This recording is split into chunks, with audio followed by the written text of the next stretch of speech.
Une pauvre fille avec un bébé se cache de la pluie dans une voiture de luxe, mais lorsque le jeune milliardaire la découvre, elle supplie « Laissez-moi rester juste un peu, mon petit frère est malade ». Et lorsqu'il regarde l'enfant, ses yeux se remplissent de larmes. Avant de commencer l'histoire, n'oubliez pas de laisser un like et de vous abonner à la chaîne pour voir plus d'histoires comme celle-ci. La pluie ne cesse pas, de grosses gouttes s'écrasent sur l'asphalte sombre du parking tandis que Drew ajuste son col de manteau, essayant en vain de se protéger de l'eau. Il est presque 21 h et l'immeuble de bureau où il travaille est pratiquement désert, seules quelques lumières restent allumées aux étages supérieurs. Des gens comme lui qui ont oublié comment rentrer chez eux avant que le ciel ne s'assombrisse. Drew soupire, regardant l'averse à travers les portes vitrées. Sa voiture est garée à environ 30 mètres, mais pour l'instant, cela lui semble des kilomètres. Il envisage d'attendre que la pluie se calme, mais quelque chose lui dit que cela prendra du temps, comme tant d'autres choses dans sa vie. Au moins, la solitude est plus confortable à la maison, pense-t-il, serrant son attaché-caisse contre sa poitrine et se précipitant sous la pluie. L'eau traverse ses vêtements presque instantanément. Ses chaussures italiennes de luxe s'éclaboussent dans les flaques d'eau tandis qu'il se précipite vers le véhicule. Ses mains tremblent de froid lorsqu'il appuie enfin sur le bouton de la télécommande. Les lumières de la voiture clignotent 2 fois, comme un phare accueillant dans cette nuit sombre et humide. Il ouvre la porte et jette son attaché-caisse sur le siège passager avant de monter à bord. Pendant un instant, il se sent soulagé d'avoir échappé à la pluie. Puis, le reflet dans le rétroviseur lui fait sauter le cœur. 2 yeux l'observent depuis la banquette arrière. Drew se fige, la main toujours sur la poignée de la porte, son souffle coincé dans la gorge tandis qu'il essaie de comprendre ce qu'il voit. Lentement, très lentement, il se retourne. C'est alors qu'il les voit. Une petite fille, peut-être 5 ou 6 ans, avec des cheveux sombres collés à son front à cause de l'humidité, serre un paquet de couvertures contre sa poitrine. Ses grands yeux reflètent la même peur que Drew ressent, mais il y a autre chose là-dedans, de la détermination.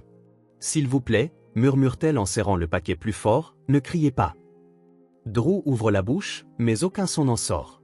Il réalise alors que le paquet bouge. Un bébé, la fille protège un bébé. « Comment êtes-vous entré dans ma voiture ?» demande-t-il enfin, ayant du mal à croire ce qu'il voit. « La porte n'était pas fermée à clé », répond-elle simplement, comme si cela expliquait tout. « Mon petit frère est malade, il a de la fièvre. » Drew regarde autour de lui, cherchant un adulte, un signe que cela est une plaisanterie ou un malentendu. Le parking est désert, seule la pluie impitoyable tombe de plus en plus fort. « Où sont vos parents ?» demande-t-il, essayant de ne pas paraître intimidant, bien qu'il soit lui-même effrayé. La fille presse ses lèvres ensemble et ne répond pas. Elle secoue légèrement la tête dans un geste qui, pour Drew, semble bien plus vieux que son apparence fragile ne le suggère. « Écoutez, » poursuit-il, « je ne peux pas. Vous ne pouvez pas entrer dans les voitures des gens comme ça. Je dois appeler la police. » « Ou juste un peu, » l'interrompt-elle, sa voix tremblante pour la première fois. « Laissez-moi rester juste un peu, jusqu'à ce que la pluie cesse et qu'il aille mieux, s'il vous plaît. » Le bébé remue dans la couverture et commence à pleurer doucement. C'est un son fragile, presque noyé par la pluie. La fille commence immédiatement à le bercer avec une technique qui semble avoir été pratiquée des centaines de fois. « Chut, Toby, ça va, chut. » Drew ressent quelque chose de bizarre dans sa poitrine, quelque chose qu'il n'a pas ressenti depuis longtemps, une sensation qu'il ne peut tout à fait nommer. Là, dans la banquette arrière de sa voiture allemande parfaitement entretenue, il y a quelque chose qui ne correspond pas à son monde ordonné et prévisible. « Quel est votre nom ?» demande-t-il, surpris par la douceur de sa propre voix. « Sarah », répond-elle sans quitter son frère des yeux. « Et voici Toby. » Drew vérifie sa montre, il est 21h07, un mardi soir typique qui a soudainement perdu tout caractère typique. La pluie frappe maintenant fort sur le toit de la voiture, créant un mur de son entre cet instant et le reste du monde. « Sarah », dit-il, prononçant son nom lentement, comme pour tester la façon dont cela sonne. « Je ne peux pas juste vous emmener avec moi, ce serait un enlèvement. Vous comprenez ? Je dois appeler les autorités. » Elle lève les yeux alors, et il y a quelque chose dans ce regard, pas juste de la peur ou des supplications, mais une compréhension profonde de la façon dont le monde fonctionne, une chose que aucun enfant ne devrait avoir. « Si vous les appelez, ils nous sépareront, » dit-elle doucement. « Ils ont déjà essayé. J'ai promis à ma mère que je prendrai toujours soin de Toby. » C'est la mention de la mère qui brise quelque chose en Drew. Ce mot, maman, provoque une fracture dans les défenses qu'il a soigneusement construites au fil des ans. Le bébé tousse, un son inquiétant qui résonne dans l'espace clos de la voiture. Drew sait ce qu'il est censé faire. Il y a des procédures pour des situations comme celle-ci, des numéros à appeler, des agences à contacter. Le chemin à suivre est clair et évident.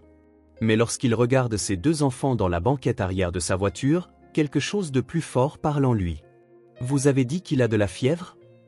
Sarah hoche la tête, soulagée qu'il écoute. « Depuis quand ?»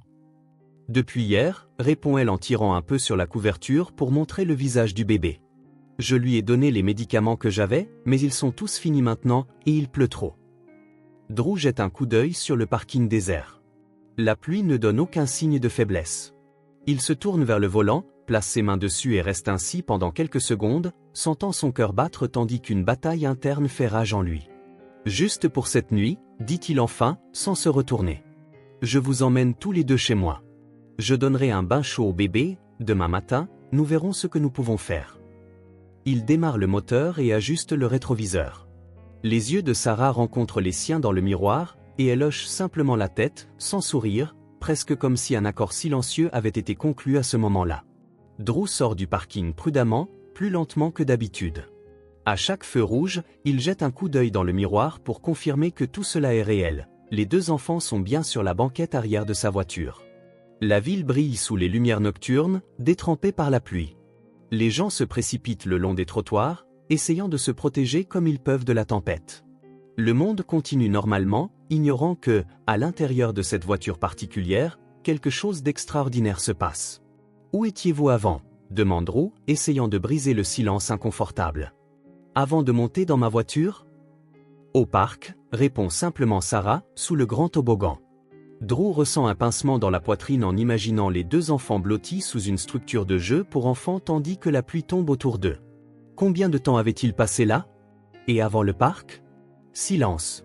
Du coin de l'œil, dans le miroir, il peut voir Sarah regardant par la fenêtre maintenant, évitant son regard. « D'accord, dit-il doucement. Vous n'êtes pas obligé de me le dire maintenant. » Il continue le trajet en silence. Drew vit dans un penthouse sur la côté est de la ville, un appartement moderne de luxe qui accueille rarement des visiteurs, un endroit qui reflète parfaitement le vide de sa vie, impeccable, organisé et froid. Lorsqu'il se gare enfin dans le garage de l'immeuble, Drew réalise le problème logistique auquel il est confronté. Comment faire monter deux enfants, dont un bébé malade, sans éveiller les soupçons? « Sarah, dit-il en se tournant pour la regarder directement pour la première fois. J'ai besoin de votre aide. Maintenant, nous allons utiliser l'ascenseur privé. Si quelqu'un demande, vous êtes ma nièce. D'accord? Et Toby est votre petit frère. Vous êtes venu me rendre visite. Pensez-vous que vous pouvez faire ça? » Elle hoche la tête sérieusement. Il n'y a aucune trace de jeu enfantin dans ce geste, seulement la solennité de quelqu'un qui comprend pleinement les risques. Drew prend son attaché-caisse et sort rapidement, ouvrant la porte arrière. Sarah est déjà prête, tenant Toby fermement dans ses petits bras. Il hésite, tendant les mains. « Puis-je le prendre? Il doit être lourd pour vous. » À sa surprise, Sarah recule légèrement, protégeant son frère. « Je peux me débrouiller, » dit-elle avec une conviction qui ne permet aucune discussion. Drew n'insiste pas. Il les conduit jusqu'à l'ascenseur, composant le code d'accès avec des doigts tremblants. Une fois à l'intérieur de la cabine métallique, tous trois restent silencieux tandis qu'ils montent au 28e étage. Le bébé laisse échapper un petit gémissement, et Sarah commence automatiquement à le bercer, murmurant des mots apaisants avec une patience infinie. Lorsque les portes de l'ascenseur s'ouvrent directement sur le hall d'entrée de l'appartement, Drew ne peut s'empêcher de remarquer comment Sarah examine tout avec des yeux alertes. Ce n'est pas de l'admiration qu'il voit dans son regard, mais une évaluation pratique, comme si elle cartographiait mentalement les lieux, repérant les sorties et les zones sûres. « Vivez-vous seul ?» demande-t-elle tandis qu'il déverrouille la porte. La question le prend par surprise en raison de sa perspicacité. « Oui » répond-il en allumant les lumières et en révélant le vaste salon. « Juste moi. » L'appartement a peu de personnalité au-delà des meubles coûteux et de la vue imprenable sur la ville. Pas de photos sur les murs, pas de jouets oubliés dans les coins, aucun signe que quiconque d'autre que cet homme solitaire y vive. « Venez » dit Drew en les guidant vers la chambre d'amis. « Vous pouvez rester ici. » La pièce n'a jamais été utilisée. Le grand lit a encore ses draps d'origine, froissés par l'emballage. Drew ouvre le placard et trouve des couvertures supplémentaires encore dans leur emballage plastique. Je vais préparer quelque chose à manger pour le bébé. Qu'est-ce qu'il mange ? Demande-t-il, soudain conscient de son ignorance totale en matière d'enfant. Il boit encore du lait, explique Sarah en plaçant soigneusement Toby sur le lit. Mais il mange aussi des fruits écrasés et d'autres aliments mous. Drew hoche la tête, absorbant l'information. Et vous ? Avez-vous faim ? Sarah ne répond pas immédiatement.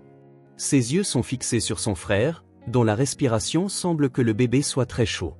Il a vraiment de la fièvre, dit-elle en touchant le front du bébé avec le dos de sa main. Il a besoin de médicaments. Drew ressent une montée de panique. Que savait-il des fièvres chez les bébés, des dosages de médicaments pour enfants, de quoi que ce soit en rapport avec les enfants, d'ailleurs ? Je vais appeler un médecin, décide-t-il en sortant son téléphone. Non, Sarah s'exclame, alarmée. Ils vont poser des questions, vouloir des documents, appeler les services sociaux. Drew s'arrête, le téléphone à la main. Elle a raison. N'importe quel médecin poserait des questions auxquelles il ne pourrait pas répondre. J'ai un ami, dit-il après un moment de réflexion. C'est un médecin, et il peut être discret. Nous pouvons lui faire confiance. Sarah semble peser l'information, analysant les risques comme le ferait un adulte. Est-ce qu'il va nous emmener loin d'ici ? Non, assure Drew, bien qu'il n'ait aucune base solide pour cette promesse. Il va juste examiner Toby, aider à faire baisser la fièvre. Tandis qu'il compose le numéro de Marcus, son médecin personnel qui fait habituellement des visites à domicile pour des lendemains de fête ou une fatigue due à de longues heures de travail, Drew observe Sarah qui se déplace efficacement autour du bébé.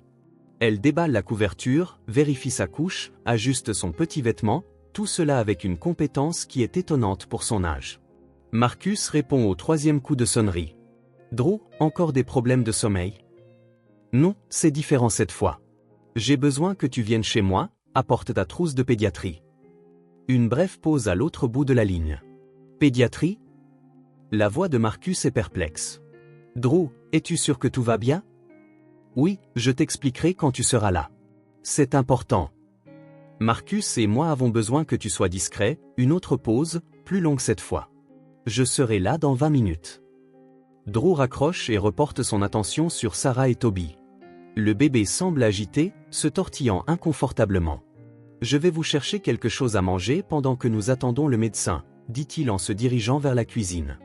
Il ouvre le réfrigérateur et fixe son contenu pitoyable, des restes de plats à emporter, une bouteille de vin à moitié vide, quelques tomates en train de pourrir dans le bac à légumes. Rien de convenable pour des enfants. Il trouve un carton de lait longue conservation dans le placard et des céréales dans un autre. C'est le mieux qu'il puisse faire pour l'instant. Lorsqu'il retourne dans la chambre, il trouve Sarah assise sur le lit, tenant Toby dans ses bras. Le bébé était en train de gémir doucement, et elle fredonnait une simple mélodie, le berçant doucement. Le médecin est en route, dit Drew en posant un bol de céréales et un verre de lait sur la table de nuit.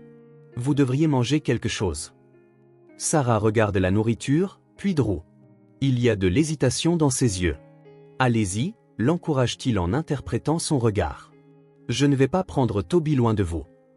Lentement, Sarah arrange le bébé à côté d'elle sur le lit, le positionnant soigneusement parmi les oreillers pour qu'il ne roule pas. Alors seulement, elle commence à manger, méthodiquement, cuillère après cuillère, comme si elle rationnait chaque bouchée. Drew s'assoit dans le fauteuil dans le coin, les regardant.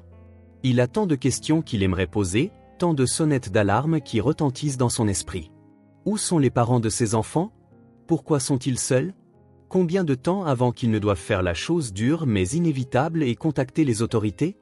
La sonnette retentit, interrompant ses pensées. Ça doit être le médecin, dit-il en se levant. Je reviens tout de suite.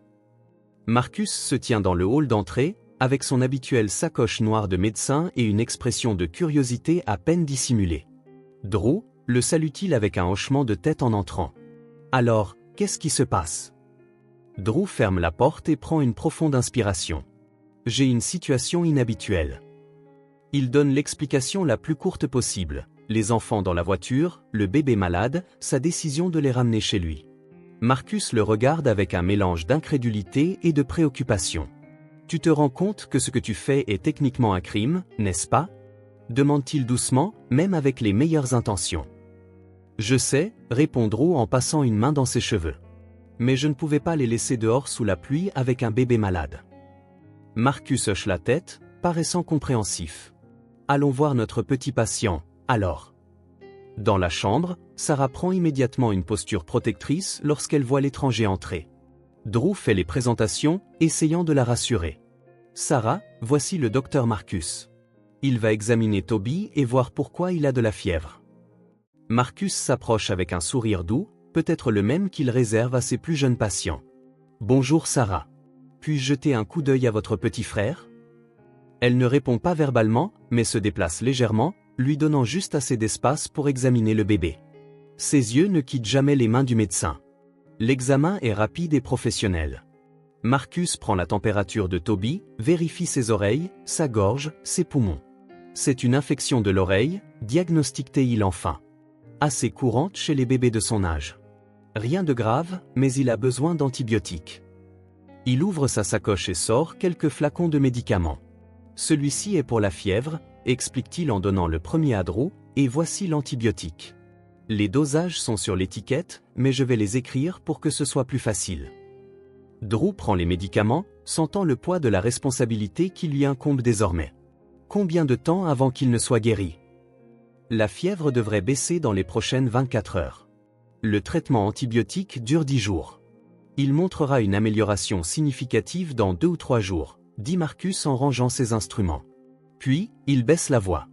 Drew, il faut que tu penses à ce qui vient ensuite. Tu ne peux pas juste... Je sais, Drew l'interrompt en parlant doucement.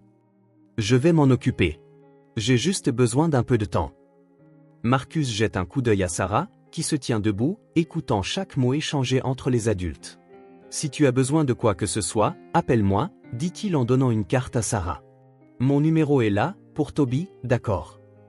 Elle prend la carte soigneusement, comme si c'était quelque chose de précieux. Merci, murmure-t-elle, le premier mot qu'elle adresse à Marcus. Après que Marcus soit parti, Drew donne à Toby ses premières doses de médicaments. Le bébé fait la grimace à cause du goût amer, mais Sarah parvient à le calmer, murmurant des mots doux qui semblent être un langage secret entre frères et sœurs. Vous deux devriez prendre un bain et vous reposer, suggère Drew, notant les vêtements encore humides des enfants. Je vais trouver quelque chose pour vous habiller. Il improvise avec ce qu'il a, un de ses t-shirts pour Sarah, qui lui fait comme une longue chemise de nuit, et une écharpe propre qui peut servir de couche temporaire pour Toby. Ce n'est pas idéal, mais ça ira jusqu'à ce qu'il puisse acheter des choses appropriées. Tandis que Sarah baigne Toby dans la salle de bain attenante, Drew va dans le salon et s'assoit sur le canapé, essayant de traiter tout ce qui s'est passé au cours des dernières heures. Comment sa vie a-t-elle pu changer de manière aussi drastique en quelques instants? L'appartement, qui a toujours semblé trop grand pour un homme seul, semble maintenant petit et inadéquat avec la présence de 2 enfants. Tant de choses essentielles manquent, de la nourriture appropriée, des vêtements, des fournitures pour bébé, des choses qu'il n'a jamais eu besoin auparavant. Il ouvre son ordinateur portable et commence à faire une liste. Demain, il devra acheter tout ça. Pour l'instant, ils devront improviser. Lorsqu'il retourne dans la chambre, il trouve Sarah et Toby déjà au lit. Le bébé semble dormir plus paisiblement, et Sarah le regarde avec cette vigilance constante qu'elle a montrée dès le début. « Est-ce que le médicament a fait effet ?» demande Drew en s'approchant. « Je pense que oui. Il se sent un peu plus frais. » Drew s'assoit sur le bord du lit, gardant une distance respectueuse. Il ne veut pas envahir l'espace sûr que Sarah a créé autour d'elle et de son frère. « Sarah » commence-t-il en choisissant ses mots soigneusement. « Je sais que vous ne me connaissez pas et que vous n'avez aucune raison de me faire confiance, mais j'ai besoin de comprendre mieux ce qui s'est passé pour pouvoir vous aider. » Elle continue à regarder Toby, comme si le sommeil du bébé était la chose la plus importante au monde à cet instant, et peut-être que c'est le cas. « Notre maman a dit qu'elle reviendrait, dit-elle enfin, si doucement que Drew doit se pencher pour entendre. « Ça fait 3 jours. » Le poids de ces simples mots frappe Drew comme un coup physique. 3 jours. 2 enfants seuls pendant 3 jours. Où est-elle allée travailler? Sarah répond, toujours sans le regarder. Elle revient toujours. Toujours. Mais cette fois, ça a pris plus de temps, et puis Toby est tombé malade. Drew hoche la tête, résistant à l'envie de poser une main réconfortante sur son épaule. Quelque chose lui dit que le contact physique ne serait pas bienvenu à ce moment-là. Et vous n'avez pas d'autre famille? Personne d'autre qui pourrait prendre soin de vous? Sarah le regarde enfin. Il y a une dureté dans ses yeux qui n'appartient pas à un enfant. Juste nous 3. C'est toujours juste nous 3. Drew essaie de ne pas montrer à quel point cela l'affecte, à quel point cela lui semble familier. Je vois, dit-il doucement. Eh bien, pour l'instant, vous êtes tous les deux en sécurité ici. Demain matin, j'irai acheter quelques trucs, des vêtements propres, la bonne nourriture pour Toby, tout ce dont vous aurez besoin. Pour la première fois, il voit quelque chose de différent dans le regard de Sarah. Ce n'est pas de la gratitude ni du soulagement. C'est de la méfiance. Pourquoi, demande-t-elle directement, avec cette franchise qui le prend toujours au dépourvu. Pourquoi fait-il cela? La question le prend au dépourvu avec sa franchise. Pourquoi, en effet? Pourquoi n'a-t-il pas simplement appelé les autorités, comme ce serait normal, logique et légal? Je ne sais pas, admet-il honnêtement. Je ne sais vraiment pas. Cette réponse sincère semble avoir de l'importance pour Sarah. Elle hoche légèrement la tête, comme si elle avait enfin entendu quelque chose qui a du sens. Drew se lève, se dirigeant vers la porte. Je vais laisser la lumière du couloir allumée. Si vous avez besoin de quoi que ce soit pendant la nuit, ma chambre est la dernière au bout du couloir. Il laisse la porte légèrement entr'ouverte. Dans le couloir, il s'arrête un moment, prenant en compte le nouveau silence qui remplit son appartement. Ce n'est plus le silence de la solitude, mais le silence de personnes dormant, de vie se déroulant sous le même toit. Avant de se coucher, Drew se rend à la cuisine pour un verre d'eau. C'est alors qu'il remarque un morceau de papier sur le comptoir qui n'était pas là auparavant. Il s'approche et voit que c'est un dessin, fait au stylo-bille sur une page arrachée du bloc-notes qu'il garde près du téléphone. Dans le croquis simple mais expressif, il y a 3 personnages en bâton, 2 petits et un grand, tenant un parapluie au-dessus des plus petits. À côté d'eux, une figure féminine avec de longs cheveux flotte comme un fantôme, les bras tendus vers les enfants, mais sans les toucher. Drew s'assoit sur un tabouret de cuisine, tenant le dessin avec précaution, comme s'il pouvait se désintégrer au moindre toucher. Ce simple coup de stylo révèle plus que des heures de conversation n'en pourraient jamais dire. C'est l'histoire de Sarah et Toby, racontée de la seule manière qu'une enfant de 5 ans connaisse, à travers des lignes simples chargées de sens complexes. La mère qui est partie, mais dont les bras tendus atteignent encore les enfants, et maintenant lui, l'étranger avec le parapluie, les protégeant temporairement de la tempête. Drew plie soigneusement le papier et le glisse dans la poche de sa chemise. Demain sera un autre jour avec des décisions difficiles à prendre, mais cette nuit, au moins, 2 enfants dorment en sécurité sous son toit. Et pour une raison qu'il ne comprend pas encore pleinement, cela fait que son appartement ressemble, pour la première fois en années, à un foyer. 3 jours se sont écoulés depuis que Drew a trouvé Sarah et Toby dans sa voiture. 3 jours d'une routine complètement nouvelle, improvisée entre les biberons, les médicaments et les histoires du soir lues dans des livres pour enfants achetés à la hâte. La fièvre de Toby est tombée, comme Marcus l'avait prédit. Le bébé sourit maintenant davantage, fait ses sons joyeux typiques des enfants de son âge. Même Sarah semble moins tendue, bien que ses yeux portent encore cette vigilance constante.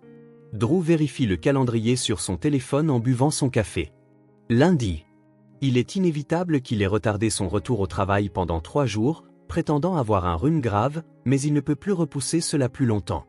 La présentation pour les nouveaux investisseurs ne peut pas être reportée encore une fois. Je dois aller au bureau aujourd'hui, dit-il à Sarah, qui mange des céréales au comptoir de la cuisine. La cuillère s'arrête à mi-chemin entre le bol et sa bouche. Vous allez revenir, demande-t-elle franchement, avec cette honnêteté désarmante qui le prend toujours au dépourvu. Bien sûr que je vais revenir, promet Drew, ressentant un pincement dans la poitrine à la légitimité de cette inquiétude. C'est juste pour la journée. Je serai de retour tard dans l'après-midi. Sarah reprend son repas, mais quelque chose a changé dans sa posture, une tension presque imperceptible dans ses petites épaules. Qu'en est-il de nous? Demande-t-elle après quelques instants. Drew a réfléchi à cela, la nuit, en fixant le plafond de sa chambre. Il ne peut pas laisser 2 enfants seuls dans son appartement, mais il ne peut pas non plus les emmener au travail. Et il n'est pas encore prêt à faire ce qu'il faut, les remettre aux autorités. La seule pensée lui donne une anxiété inexplicable. J'ai engagé une nounou, explique-t-il en essayant de paraître décontracté. Elle est expérimentée dans le soin des enfants. Elle restera avec vous jusqu'à mon retour. Nous n'avons pas besoin d'une nounou, dit Sarah en fronçant les sourcils. Je sais comment prendre soin de Toby. Drew s'approche, s'asseyant sur le tabouret à côté d'elle.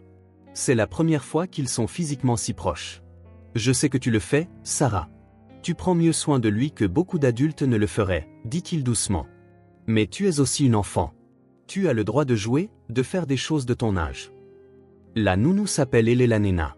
Elle est plus âgée, expérimentée. La secrétaire de Drew l'a recommandée.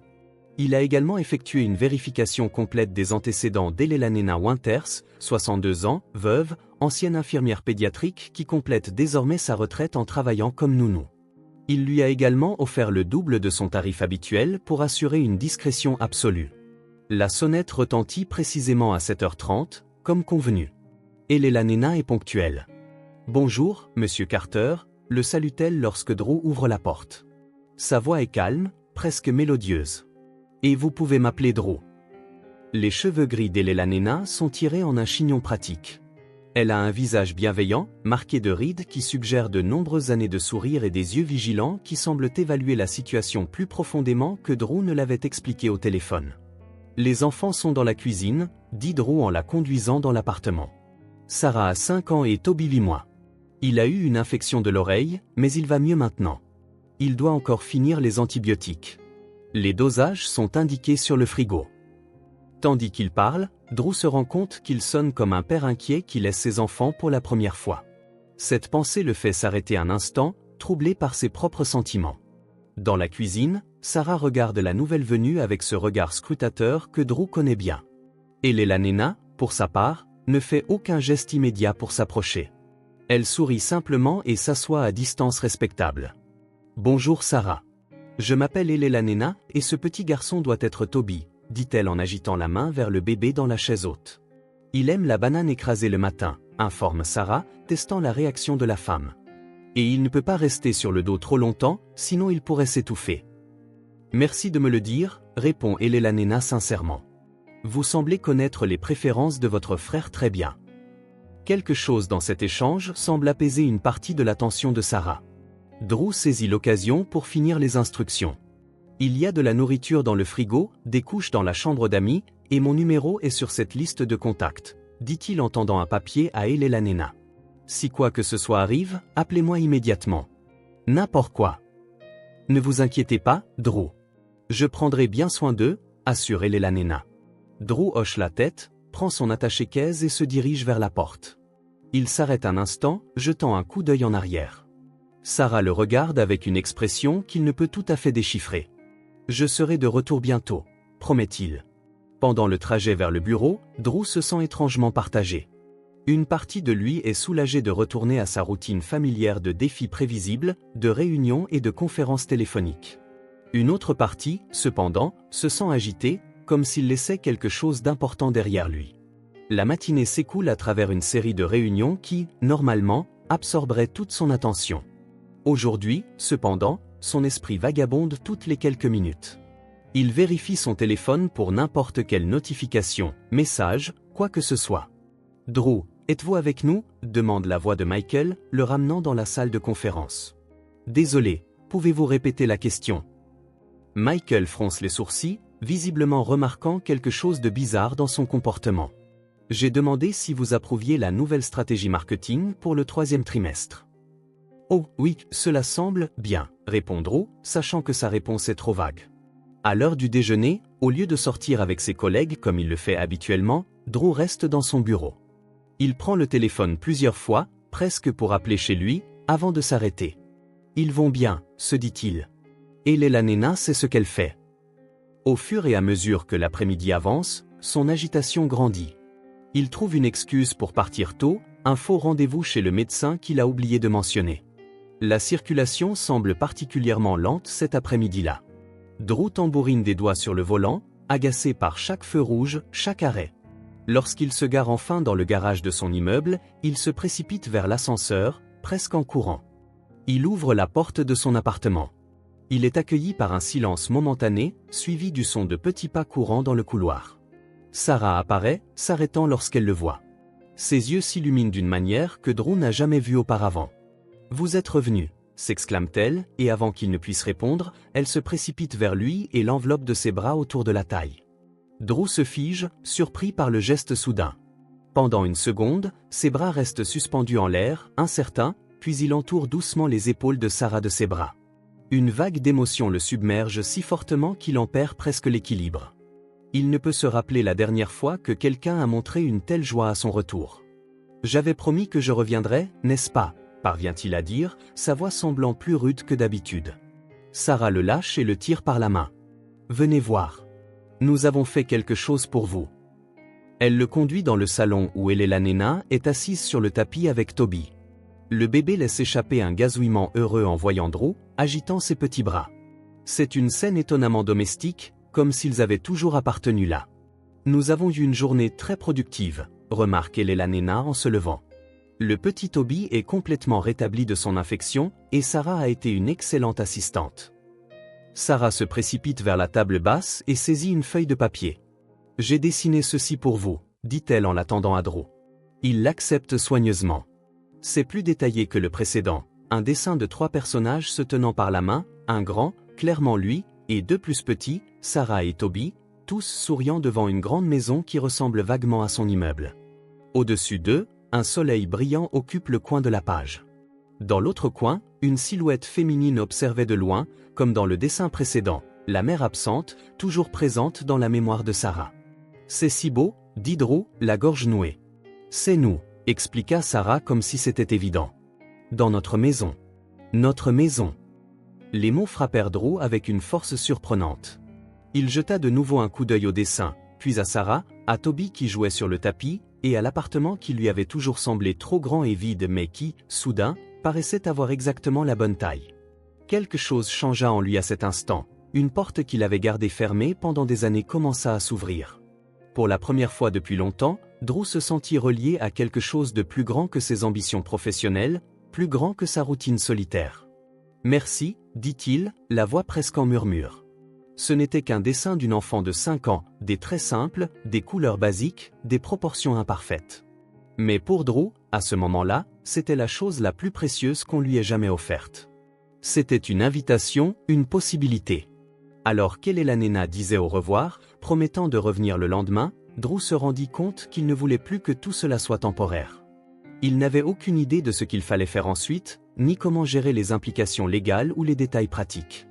Il savait seulement que, pour la première fois depuis qu'il avait trouvé ses enfants, il ne comptait plus les jours avant que tout ne redevienne normal, parce que son ancien « normal » lui paraissait maintenant beaucoup trop vide, et il voulait, vraiment voulu, rester. Au cours de la 2e semaine avec les enfants, une sorte de routine naturelle s'était installée. Drew se levait plus tôt, préparait le petit déjeuner pendant que Sarah aidait Toby à s'habiller.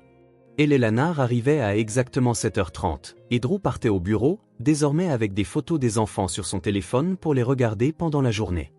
L'après-midi, il rentrait plus tôt, impatient du moment où Sarah courait dans le couloir pour l'accueillir. Pourtant, à mesure que la routine s'installait, une agitation grandissait en lui. Le soir, après que les enfants s'endormaient, Drew s'asseyait dans son bureau à la maison et passait en revue un dossier contenant tous les dessins de Sarah, à côté d'une liste grandissante de questions sans réponse. Que arriverait-il quand leur mère réapparaîtrait?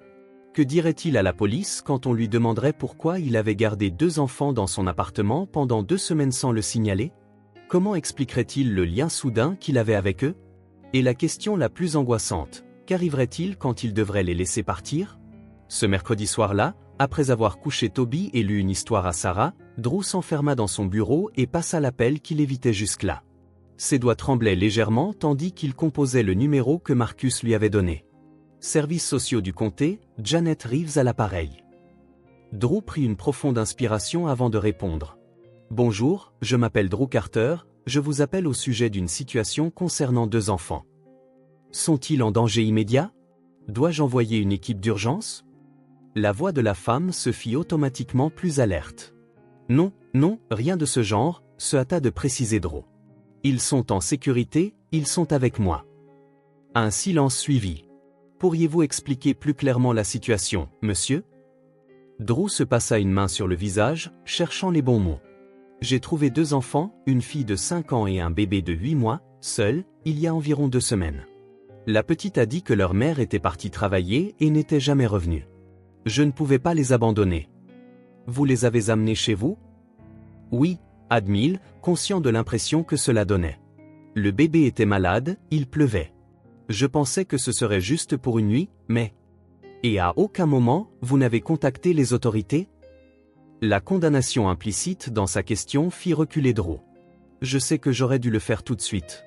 Je sais que ce que j'ai fait est techniquement illégal, mais ils étaient tellement effrayés, et la petite disait qu'on les séparerait s'ils entraient dans le système. Je voulais seulement aider. Plus de silence à l'autre bout, puis le bruit d'un clavier.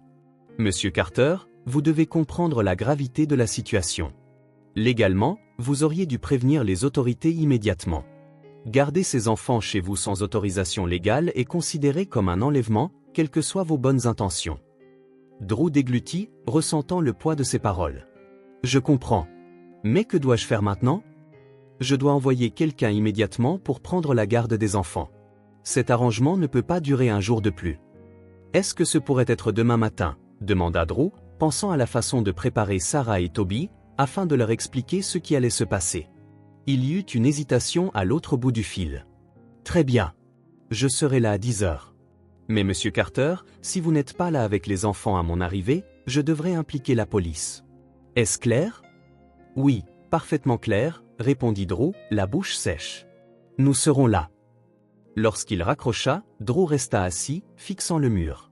La réalité le frappa de plein fouet. Demain, les enfants partiraient. Ce petit monde qu'ils avaient construit ensemble, cette routine, tout allait se terminer. Un léger bruit à la porte le fit se retourner brusquement. Sarah se tenait dans l'embrasure, serrant contre elle l'ours en peluche récemment acheté. Ses grands yeux croisèrent ceux de Drew avec une expression qu'il ne lui connaissait pas, plus âgée, plus lasse. Sarah. Drew se leva, inquiet. Qu'est-ce que tu... Tout va bien. Tu as besoin de quelque chose?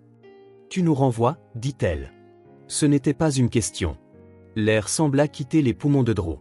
Combien avait-elle entendu? Sarah, C'est bon, l'interrompit-elle, de cette petite voix ferme qui ne correspondait pas à son âge. On savait qu'on ne resterait pas pour toujours. Drew s'agenouilla pour être à sa hauteur. Ce n'est pas ce que je voulais, Sarah. Je ne voulais vraiment pas que ça se passe comme ça. Mais il y a des règles, je ne peux pas. Quand? Demanda-t-elle directement. Drew sentit quelque chose se briser en lui. Demain matin, murmura-t-il presque. Sarah hocha la tête, comme pour confirmer ce qu'elle soupçonnait déjà. Je vais faire les valises. Comment ça va? Dit-elle simplement, avant de tourner les talons pour partir. Sarah, attends, appela Drew en se relevant. Tu n'es pas obligé de le faire maintenant. On peut passer la soirée ensemble, lire une histoire, regarder un film, tout ce que tu veux. Elle s'arrêta mais ne se retourna pas. Je ne veux plus d'histoire, dit-elle d'une voix anormalement calme pour une enfant de cet âge. Les histoires nous font juste croire à des choses qui ne sont pas vraies. Sur ces mots, elle s'en alla, laissant Drew seul dans son bureau, le cœur serré devant tant de maturité chez cette petite fille. Il ne dormit pas cette nuit-là. Il resta allongé, fixant le plafond, repassant en boucle les derniers jours dans son esprit. Comment les choses avaient-elles pu aller si loin? Comment avait-il pu ouvrir son cœur à ce point pour deux enfants qu'il savait, dès le départ, ne pas pouvoir garder? Avant l'aube, il se leva et alla dans la chambre des enfants. Toby dormait paisiblement, inconscient de ce qui se préparait. Sarah, en revanche, était éveillée, assise sur le bord du lit, pliant méthodiquement les vêtements que Drew avait achetés pour elle. « Tu ne dors pas ?» demanda-t-il doucement. « Je dois finir de ranger », répondit-elle sans le regarder. « Pour ne rien oublier. » Drew entra et s'assit à côté d'elle. « Sarah, je veux que tu saches quelque chose. Ces jours passés avec vous deux ont été les meilleurs que j'ai eus depuis longtemps. » Elle le regarda enfin. Dans la pénombre, ses yeux semblaient plus grands, plus brillants. « Alors pourquoi tu nous renvoies ?» La question était si directe, si honnête, que Drew se sentit dépouillé de toutes ses justifications d'adulte. « Parce que j'ai peur », admit-il finalement. « Peur de ne pas être assez bien pour vous, peur de faire des erreurs, peur des conséquences d'avoir gardé le secret aussi longtemps. »« Tout le monde fait des erreurs », répliqua Sarah. « Ma maman a fait des erreurs aussi, mais elle revenait toujours. »« Je sais. J'espère qu'elle reviendra bientôt pour vous. »« Tu ne reviens pas, toi, n'est-ce pas ?» demanda-t-elle, et pour la première fois Drew vit des larmes dans ses yeux. « Je vais essayer, » dit-il, sachant que c'était une promesse vide. « Je ferai ce que je peux pour rester en contact. » Sarah se contenta de hocher la tête et reprit son pliage. Drew comprit qu'il n'y avait plus rien à dire, aucune parole ne pourrait adoucir ce qui allait arriver. « Veux-tu que je t'aide ?» proposa-t-il. Elle secoua la tête. « Non. Je peux le faire. Je peux toujours le faire. » Drew ressentit la lourdeur de ces mots. Combien de fois cette enfant avait-elle dû se débrouiller seule? Combien de fois avait-elle été contrainte d'être forte au lieu de simplement être une enfant? Au matin, Drew était déjà dans la cuisine, préparant le petit déjeuner des pancakes, parce que Sarah les aimait bien. Un dernier geste, une tentative désespérée pour adoucir le choc qu'il s'apprêtait lui-même à infliger. Sarah apparut peu après, déjà tout habillée, portant Toby dans ses bras et un petit sac à dos sur les épaules. « J'ai fait des pancakes », dit Drew en essayant de paraître enjoué. « Merci », répondit Sarah poliment, s'installant avec Toby dans sa chaise haute. Elle mangea en silence, aidant son frère avec des petits morceaux de pancakes et lui essuyant la bouche avec une serviette soigneusement pliée. Drew l'observait, mémorisant chaque détail. La façon dont Sarah soufflait légèrement sur le lait de Toby avant de le lui donner, la façon dont elle tapotait sa bouche avec la serviette, le rire de Toby quand quelque chose l'amusait. Autant de détails qui ne seraient bientôt plus que des souvenirs. À 9h45, Drew entendit l'interphone. Un colis était arrivé à l'accueil. Il descendit le récupérer, laissant les enfants seuls quelques minutes. À son retour, il trouva Sarah dans le salon. Elle avait posé Toby sur le tapis avec quelques jouets et était maintenant assise sur le canapé, en train d'écrire quelque chose sur une feuille de papier. Drew s'approcha doucement et remarqua qu'elle dessinait. Apercevant sa présence, Sarah replia rapidement la feuille et la glissa dans sa poche. « C'est une surprise, dit-elle, pour plus tard. » Avant qu'il puisse répondre, on sonna à la porte. 10 heures pile. Janet Reeves était ponctuelle.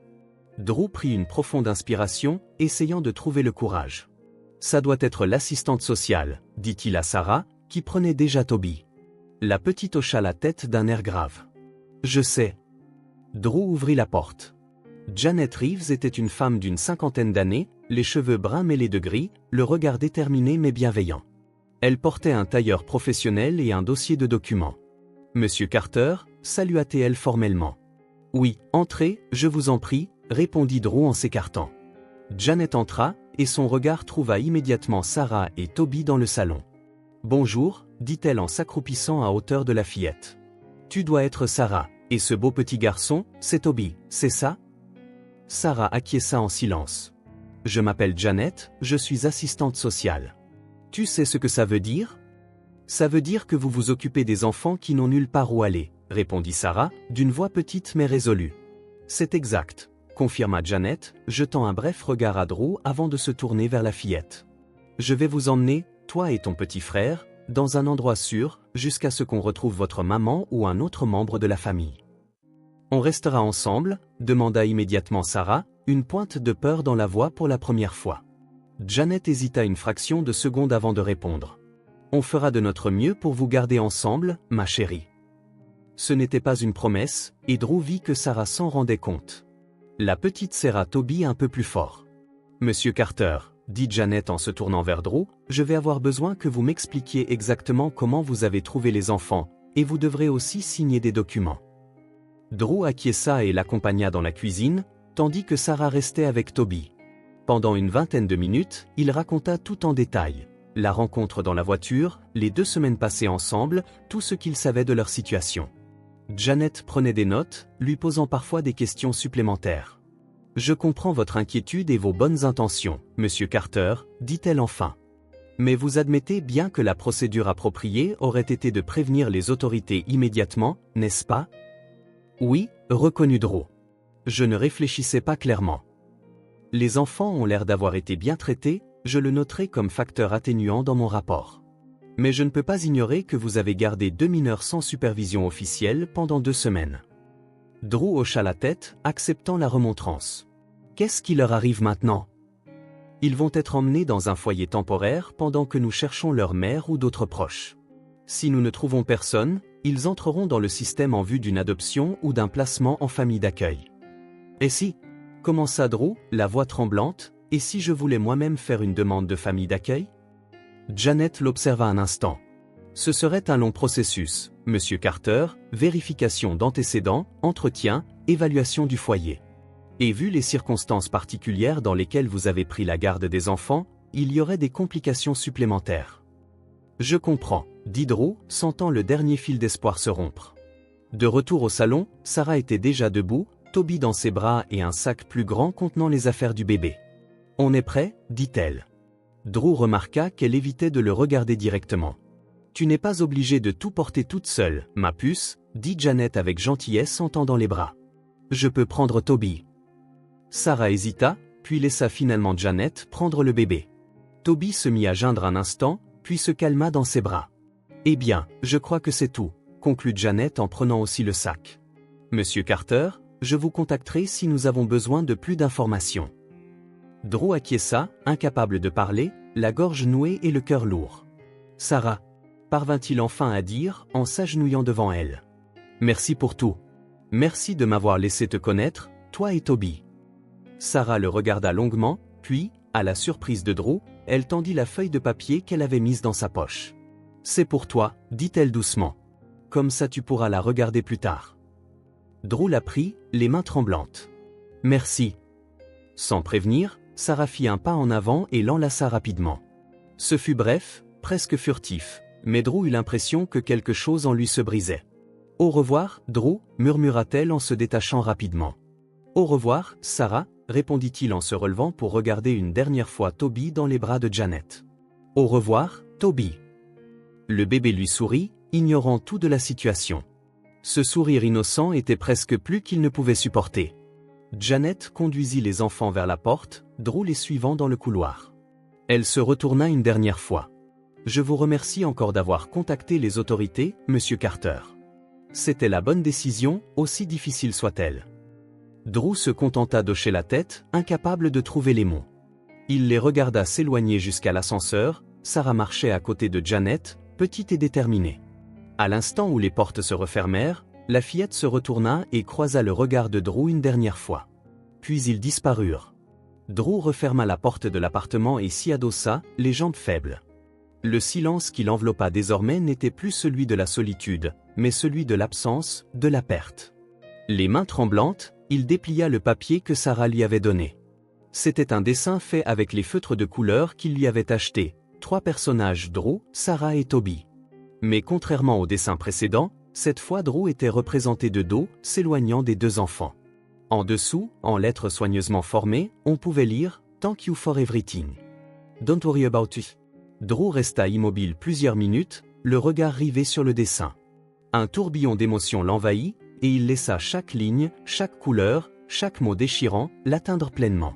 Enfin, il le replia soigneusement et le glissa dans la poche de sa chemise, tout près de son cœur. Il jeta un œil autour de l'appartement, les jouets oubliés, la chaise haute de Toby dans la cuisine, les dessins de Sarah encore accrochés au réfrigérateur. Il n'y avait plus rien à faire à présent, sinon espérer que, d'une manière ou d'une autre, les enfants trouveraient le foyer qu'ils méritaient. Et vivre avec le fait que, pendant 2 brèves semaines, il avait presque eu le courage d'être ce foyer. 3 jours s'étaient écoulés depuis le départ de Sarah et Toby. Pour Drew, c'en paraissait plutôt 3 ans. Le premier matin après leur départ, il s'était réveillé paniqué, croyant entendre Toby pleurer. Confus, il avait bondi hors du lit avant de se rappeler que le bébé n'était plus là. Personne n'était là. Le deuxième matin, il était resté étendu à fixer le plafond, fuyant le regard de l'horloge qui, d'habitude, lui indiquait qu'il était temps de commencer la routine avec les enfants à 7h30. L'interphone était resté silencieux, et Leila Nena ne venait plus. Il n'y avait plus personne à s'occuper. Le troisième matin, Drew s'était forcé à se lever à l'heure habituelle, décidé à retrouver son ancienne routine, celle d'avant cette nuit pluvieuse où il avait trouvé Sarah et Toby dans sa voiture. Il avait préparé son café, s'était habillé, avait conduit jusqu'au bureau, fonctionnant comme une machine, son corps avançant sans pensée consciente. Maintenant, assis à son bureau avec une pile de contrats devant lui, il regardait la fenêtre sans vraiment voir la ville. C'était le 4e jour, le 4e matin où il se réveillait dans un appartement vide, la 4e tentative pour faire semblant que tout était redevenu normal. « Drew, tu as entendu ce que j'ai dit ?» La voix de Michael le ramena à la réalité. Son associé se tenait dans l'embrasure, un dossier à la main, le regard mêlé de curiosité et d'inquiétude. « Pardon, j'étais distrait. Qu'est-ce que tu disais ?» La réunion avec les investisseurs, Drew. Elle a commencé il y a 10 minutes. Tout le monde t'attend dans la salle de conférence. Drew jeta un coup d'œil à l'horloge, 14h10. La réunion qu'il avait lui-même planifiée et préparée depuis des semaines. Oui, j'arrive. Michael ne bougea pas. Ça va ? Tu agis bizarrement depuis une semaine. Drew esquissa un sourire et rassembla ses papiers. Je vais bien, juste un peu fatigué. Michael l'observa encore un instant, clairement sceptique, mais finit par hocher la tête et s'en alla. Drew prit une profonde inspiration, organisa ses idées et se rendit à la réunion. Pendant 2 heures, il se força à être présent, à faire les présentations nécessaires, répondre aux questions. Sa voix semblait normale, ses explications claires, ses arguments convaincants. En apparence, il était le même Drew Carter, efficace et concentré. Mais intérieurement, quelque chose avait changé de façon irréversible.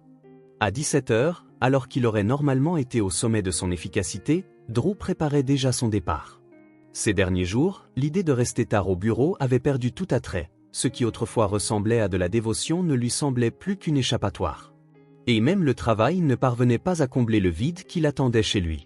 « Tu pars encore tôt ?» demanda son assistante, visiblement surprise. « Oui, j'ai des choses à régler », répondit-il vaguement. « Oh, j'ai presque oublié », fit-elle en lui tendant un bout de papier. L'assistante sociale a appelé. Elle t'a laissé ce numéro pour que tu la rappelles. Drew saisit le papier, le cœur battant. Janet Reeves. Peut-être des nouvelles des enfants. Merci, Alice. Je vais l'appeler tout de suite. Il retourna dans son bureau, ferma la porte et composa le numéro, les doigts tremblants. Services sociaux du comté, Janet Reeves. Janet, c'est Drew Carter. J'ai eu ton message. Ah, Monsieur Carter, merci de me rappeler. Je vous contactais pour vous informer que nous avons localisé un proche des enfants. L'estomac de Drew se serra. Un proche? Qui? Une tante du côté de leur mère, qui habite dans un autre état. Elle ignorait que sa sœur avait disparu, mais elle a accepté de prendre les enfants temporairement. Comment vont-ils? Un bref silence avant que Janet ne réponde. Ils s'adaptent. Sarah est très renfermée, ce qui est normal. Toby a l'air d'aller bien. Drew voulut demander davantage. Si Sarah avait parlé de lui, si elle avait demandé pourquoi il ne s'était pas battu pour eux, si elle avait raconté quoi que ce soit, mais aucun mot ne sortit. Il y a autre chose, continua Janet. Nous avons trouvé une piste sur le lieu où se trouverait leur mère, il semble qu'elle ait été hospitalisée à la suite d'un accident. Nous enquêtons là-dessus. Je vois, dit Drew, un mélange étrange d'espoir pour les enfants et de vide personnel au creux de la poitrine. Si leur mère était vivante, ils pourraient bientôt être réunis. Ce serait évidemment le mieux pour eux. Mais cela signifiait aussi qu'ils seraient encore plus loin de sa vie à lui. Merci de m'avoir tenu informé. On voit que vous vous souciez vraiment de ces enfants, remarqua Janet. C'est assez rare dans la plupart des dossiers dont je m'occupe. Drew ne sut que répondre. Un silence s'installa quelques secondes avant que Janet ne reprenne. Enfin, c'est tout. Bonne journée, Monsieur Carter. Vous aussi. Drew raccrocha et fixa le téléphone. Cette nouvelle aurait dû le réjouir. Les enfants étaient chez de la famille, et leur mère était peut-être en vie. Alors pourquoi cette lourdeur dans sa poitrine? Il rentra en pilotage automatique, enregistrant à peine l'itinéraire. En ouvrant la porte de l'appartement, il fut accueilli par le silence, autrefois neutre, désormais assourdissant dans son vide. Drew posa sa mallette sur la petite console à l'entrée et se rendit à la cuisine. Il ouvrit le réfrigérateur, en contempla le contenu un instant, puis le referma sans rien prendre. Sur la porte, les dessins de Sarah avaient disparu, il les avait soigneusement rangés dans un dossier, mais les maniets colorés qui les maintenaient restaient là, comme les fantômes d'une vie interrompue. Il se servit un verre d'eau et se laissa tomber dans le canapé du salon, allumant la télé simplement pour briser le silence. Il tomba sur une chaîne pour enfants, où des dessins animés colorés dansaient sur l'écran. Drew se figea, se rappelant Sarah assise exactement à cet endroit, regardant cette même émission et expliquant patiemment l'histoire à Toby, plus intéressé à bavouiller sur ses doigts. Il changea rapidement de chaîne et s'arrêta sur un journal télévisé, plus rassurant, plus adulte, plus solitaire. Des heures plus tard, Drew se réveilla en sursaut. Il s'était assoupi sur le canapé, toujours en tenue de travail. L'appartement était plongé dans l'obscurité, à l'exception de la lueur bleutée de la télé qui diffusait désormais une émission de téléachat nocturne. Il se frotta les yeux pour reprendre ses esprits. L'horloge numérique de la chaîne IFI indiquait 23h47. En se levant, il s'étira, endolori, et heurta du pied quelque chose sous le canapé. Il se baissa pour voir de quoi il s'agissait, un feutre de couleur, l'un de ceux qu'il avait acheté pour Sarah. Il avait dû rouler là sans que personne ne le remarque. Il le ramassa, le faisant tourner entre ses doigts, se rappelant la façon dont Sarah les tenait avec tant de concentration. Sur une impulsion, Drew poussa le canapé de quelques centimètres pour voir s'il y avait autre chose de caché. Pas d'autre feutre, mais quelque chose attira son attention, un bout de papier froissé, à moitié dissimulé. Il l'attrapa et le lissa doucement. c'était un autre dessin de Sarah qu'il n'avait jamais vu. Il représentait une maison, clairement l'immeuble où vivait Drew, dont la porte était fermée. À l'extérieur, on voyait Sarah et Toby, l'air triste. À l'intérieur, visible par une fenêtre, Drew lui aussi semblait triste. En haut du dessin, en grandes lettres inégales, chacune remplie d'une couleur différente, un seul mot, Family. Drew s'effondra sur le sol en tenant le dessin comme s'il était infiniment précieux. Quand Sarah avait-elle dessiné cela? Après l'avoir entendu parler au téléphone avec Janet? Ou ce matin-là, quand il préparait le petit déjeuner? Le dessin traduisait parfaitement ce qu'il ressentait, séparé des enfants par une porte qu'il avait lui-même contribué à fermer, tous isolés et tristes. Pourtant, le mot tout en haut, Family, le heurta comme un choc physique. Sarah les voyait comme une famille, pas simplement un arrangement temporaire ou un abri pour la pluie, mais une véritable famille. Quelque chose se brisa en Drew, ou peut-être se dénoua, une barrière dont il n'avait pas conscience. Assis seul sur le sol du salon, avec ce dessin froissé d'une fillette de 5 ans, il laissa enfin les larmes venir. Des sanglots silencieux lui secouaient les épaules, tandis que la vérité le frappait de plein fouet. Il avait perdu quelque chose dont il ignorait jusque-là qu'il avait besoin, une famille. Le silence de l'appartement l'entourait, témoin unique de son chagrin. Mais dans ce silence, pour la première fois, naquit une certitude. Il ne pouvait pas changer le passé, ni annuler les décisions prises, mais l'avenir restait à écrire. Et Drew ne voulait plus vivre dans ce vide. Le vendredi matin, Drew s'éveilla avant son réveil. Il avait peu dormi, se tournant et se retournant, les pensées et les décisions se heurtant dans son esprit. Dès les premiers rayons du soleil, il était déjà debout. Il avait pris sa décision au milieu de la nuit, il ne pouvait pas continuer ainsi, partagé entre deux mondes, l'ancien, qui ne lui convenait plus, et le nouveau, qu'il avait perdu avant de vraiment le comprendre. Il devait faire le premier pas. Il prit une douche rapide et s'habilla avec soin, optant pour des vêtements décontractés au lieu de son costume habituel. En préparant un petit déjeuner simple, son regard tomba sur le dossier contenant les dessins de Sarah. Il l'ouvrit et en sortit le dernier qu'elle lui avait donné, celui où on le voyait partir. La veille au soir, il avait acheté un cadre simple mais élégant. Il y plaça le dessin, l'ajustant méticuleusement. C'était à la fois un cadeau et une promesse. Un commencement. Il appela le bureau et informa qu'il ne viendrait pas ce jour-là. Son assistante, Alice, fut surprise. Drew Carter ne prenait jamais de jour de congé. Mais elle ne posa pas de questions. À 9 heures, il était dans sa voiture, le dessin encadré sur le siège passager, enveloppé dans du papier pour le protéger. Il avait noté l'adresse sur un bout de papier, même s'il la connaissait déjà par cœur depuis sa conversation avec Janet Reeves.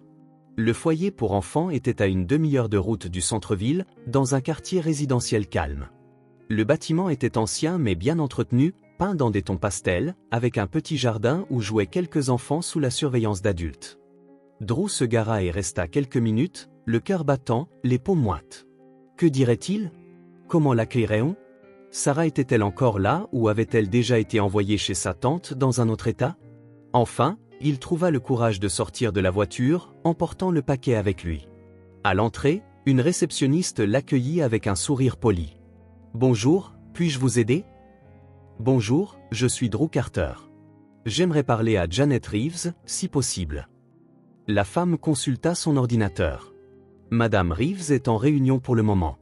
Avez-vous un rendez-vous? » « Non, mais c'est au sujet de Sarah et Toby, les enfants arrivés il y a quelques semaines. » Quelque chose dans son ton, ou dans la mention des prénoms, poussa la réceptionniste à le dévisager plus attentivement.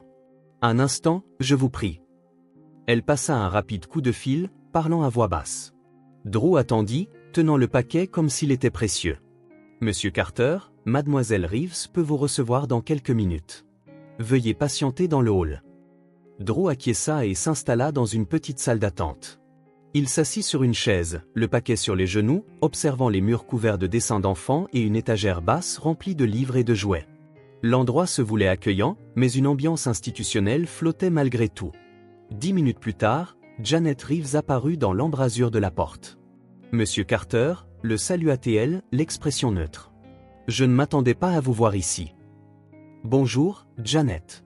Désolé de venir à l'improviste. » Elle lui fit signe de la suivre dans une petite salle de réunion. « Que puis-je faire pour vous ?» demanda-t-elle une fois installée. Drew posa le paquet sur la table. « Je voulais savoir comment allaient Sarah et Toby, et j'ai apporté quelque chose pour eux. » Janet l'observa un instant avant de répondre. Toby s'adapte bien, c'est un bébé résilient, comme la plupart à cet âge. Pour Sarah. Janet hésita légèrement. C'est plus difficile. Elle est très silencieuse, parle peu, ne joue pas vraiment avec les autres enfants. Drew ressentit un pincement au cœur. Elle est encore ici? Je pensais qu'elle serait peut-être déjà partie chez sa tante. Il y a eu des complications dans les papiers, le transfert est repoussé d'au moins une semaine. Et sa mère?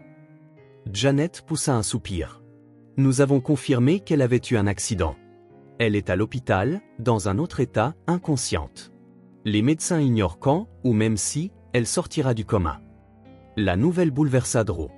Malgré toutes les complications, il n'avait jamais souhaité un tel malheur à la mère. Je suis vraiment désolé de l'apprendre. Ce sont des situations difficiles, répondit Janet. Maintenant, à propos de votre visite? J'aimerais voir Sarah, déclara Drew sans détour, juste pour prendre de ses nouvelles, qu'elle sache que je ne l'ai pas oubliée. Janet le scruta de son regard professionnel. Monsieur Carter, je dois être franche. J'ai mentionné votre nom à Sarah il y a quelques jours, pour lui demander si elle voulait une visite. Elle a répondu. Ces mots furent comme un coup de poing pour Drew. Il détourna le regard pour cacher à quel point cela le blessait. Je vois. Les enfants comme Sarah développent des mécanismes de défense, le repli sur soi en fait partie. Ne le prenez pas comme quelque chose de personnel. Drew acquiesça, incapable de parler. Après un instant, il poussa doucement le paquet vers Janet. Je tiens quand même à ce qu'elle reçoive ceci. C'est le dessin qu'elle m'a donné avant de partir, je l'ai encadré. Janet prit le paquet. Je veillerai à ce qu'elle l'ait. Drew sortit alors une enveloppe de sa poche de veste, et ceci aussi, s'il vous plaît, ce n'est qu'un mot astérisque. Janet accepta l'enveloppe en regardant Drew avec une expression dans laquelle perçait maintenant une pointe de compassion. Vous savez, Monsieur Carter, dit-elle, en toutes mes années de travail social, j'ai rarement vu quelqu'un être autant touché par une rencontre aussi brève avec des enfants qui ne sont pas les siens. Drew ne savait pas quoi dire, comment expliquer que ces 2 semaines avaient changé quelque chose de fondamental en lui, comment mettre en mots le lien qu'il ressentait, le vide qu'il portait désormais. Puis-je vous demander ce que vous avez écrit? Demanda Janet en désignant l'enveloppe. Simplement que je suis là, que si elle souhaite me voir, je viendrai tous les jours. Janet fronça légèrement les sourcils. Monsieur Carter, je ne la forcerai pas. Drew précisa rapidement. Je n'insisterai pas pour la voir contre son gré. Je vais seulement m'asseoir dans le jardin, dehors, sur le banc. Si elle me veut, elle saura où me trouver. Si elle ne veut pas, je respecterai cela. Janet sembla peser la situation. Très bien. Je lui remettrai votre cadeau et votre mot. Quant à attendre dans le jardin, notre espace extérieur est partiellement public. Je ne peux pas vous empêcher de vous y asseoir tant que vous respectez le règlement et la vie privée des autres enfants. Merci, dit Drew en se levant. C'est tout ce que je demande. Cet après-midi-là, Drew s'assit sur un banc dans le petit jardin du foyer. De là, il pouvait voir des enfants de tous âges jouer, mais Sarah ne s'y trouvait pas. Il ne fit aucun geste pour entrer dans le bâtiment ou approcher le personnel. Il resta simplement à attendre. Après 2 heures, il se leva et partit. Il reviendrait le lendemain. Et c'est ce qu'il fit. Le samedi matin, Drew était de nouveau sur le même banc. Il avait apporté un livre pour faire passer le temps, mais il n'arrivait pas à se concentrer sur les mots, ses yeux parcouraient sans cesse la cour de jeu à la recherche de la petite silhouette qu'il connaissait si bien. Sarah n'apparut pas. Le dimanche, il revint encore. Cette fois, il apporta un petit livre de coloriage et des crayons qu'il laissa à l'accueil pour Sarah. Pas de mots, aucune exigence, juste un cadeau et sa présence constante sur le banc. Le lundi, il demanda un autre jour de congé au travail. Le mardi aussi. Le mercredi, il travailla le matin et vint au foyer l'après-midi. Le jeudi et le vendredi furent identiques. Pendant le week-end, il passa ses journées entières sur ce banc. Une semaine passa, puis une autre. Drew continuait de venir, toujours avec de petits cadeaux. Un ours en peluche rappelant celui que Sarah avait laissé derrière elle, une lettre partageant les détails banals de sa journée, une petite boîte à musique. Certains membres du personnel commencèrent à le reconnaître et lui faisaient un signe de la main de loin. Les enfants qui jouaient dans le jardin l'observaient parfois avec curiosité. L'un ou l'autre s'approchait pour lui demander ce qu'il faisait là. « J'attends une amie », répondait-il avec un doux sourire. Au 10e jour, Janet Reeves vint le trouver sur le banc où il était assis. « Elle a demandé après vous aujourd'hui », dit Janet sans préambule. Le cœur de Drew bondit. Qu'est-ce qu'elle a dit? Elle a demandé si vous veniez toujours. Elle a dit qu'elle vous voyait depuis la fenêtre. Et qu'est-ce que vous lui avez répondu? La vérité, que vous êtes ici tous les jours et que vous lui laissez des cadeaux. Drew hocha la tête, ne se faisant pas confiance pour parler. Monsieur Carter, reprit Janet sur un ton plus doux qu'à l'ordinaire, je ne peux rien vous promettre. Sarah a beaucoup traversé dans sa courte vie. Elle ne fait pas facilement confiance. Je comprends, dit Drew. Je ne suis pas pressé. Janet hocha la tête et s'éloigna, le laissant de nouveau seul sur le banc. Le 14e jour, Drew arriva un peu plus tard que d'habitude. Il avait eu une réunion importante qu'il ne pouvait pas reporter. Lorsqu'il arriva au foyer, il était déjà plus de 16 heures. Il se dirigea vers son banc habituel, tenant un petit sac contenant un nouveau carnet de croquis et des feutres de toutes les couleurs. Il était tellement concentré à organiser son cadeau qu'il ne remarqua pas la petite silhouette à quelques mètres, en train de l'observer. Quand il leva enfin les yeux, son cœur sembla s'arrêter. Sarah était là, le regard fixé sur lui. Le temps sembla se figer alors que leurs yeux se croisaient. Sarah resta immobile, les doigts agrippés à l'ourlet de son t-shirt bleu. Elle paraissait plus mince, nota Drew, ou bien son t-shirt était-il tout simplement trop grand pour elle. Ses cheveux étaient rassemblés en une simple queue de cheval, différente des tresses plus élaborées que faisait autrefois Eleanor. Plus encore que son apparence physique, c'était son expression qui avait changé, plus méfiante, plus fermée. Ces 15 jours semblaient avoir construit de nouveaux murs autour d'elle. Drew ne bougea pas. Il ne voulait pas l'effrayer maintenant qu'elle était enfin là. Il resta simplement assis, le cadeau à la main, à l'attendre. Sarah rompit la première le silence. « Pourquoi tu es venue » demanda-t-elle, sa voix faible mais ferme. La question, si directe, si fondamentale, prit Drew au dépourvu. Il avait répété tant d'explications pour le moment où il la reverrait enfin, mais elle semblait toute creuse face à la simplicité de cette question. Il prit une grande inspiration et répondit avec la seule vérité qui comptait. « Parce que j'ai compris que vous deux étiez ma famille. » Les mots restèrent en suspens entre eux, lourds de signification, aucun des deux n'ayant osé l'énoncer clairement jusqu'ici. Sarah ne réagit pas immédiatement, ses yeux scrutèrent le visage de Drew, comme à la recherche du moindre signe de mensonge. « Tu ne nous voulais pas avant, dit-elle finalement, sans l'accuser, comme on énonce un fait. » Drew sentit le poids de ces mots. Il posa le sac contenant le cadeau à côté de lui et s'agenouilla lentement sur l'herbe pour se mettre à sa hauteur. « Sarah, je dois m'excuser, dit-il, la voix tremblante d'émotion contenue. Je m'excuse de vous avoir laissé partir, de ne pas avoir compris plus tôt ce que vous représentiez pour moi. J'ai fait une erreur, et je suis là maintenant parce que je veux bien faire les choses. » Sarah continua de le regarder en silence, mais elle ne s'enfuit pas. Elle l'écoutait. Pour Drew, c'était déjà un début suffisant. « Tu as dit que tu essaierais, reprit-elle après un long moment, mais tu n'as pas essayé. Tu l'as appelé, et tu ne t'es pas battu pour nous. » Son accusation était juste, et Drew n'essaya pas de se défendre. « Tu as raison, j'aurais dû me battre plus fort. J'aurais dû dire non quand l'assistante sociale est venue vous chercher. J'aurais dû tout faire autrement. Tu as menti, poursuivit Sarah, sa voix prenant un peu d'assurance.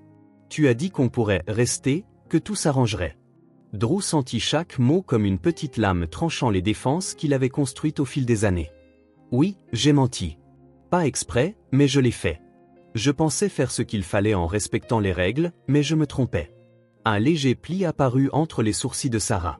« Les grandes personnes suivent toujours les règles, dit-elle avec une amertume surprenante pour quelqu'un d'aussi jeune, même quand elles sont stupides. » Parfois, les règles sont importantes, répondit doucement Drew, mais parfois, ce qui compte le plus, ce sont les gens. Et j'ai choisi les règles plutôt que vous. Ça a été ma plus grande erreur. Sarah détourna le regard pour la première fois, fixant le sol. Ça ne sert plus à rien maintenant. On part la semaine prochaine vivre chez ma tante. Drew ressentit la même pointe douloureuse au creux de la poitrine.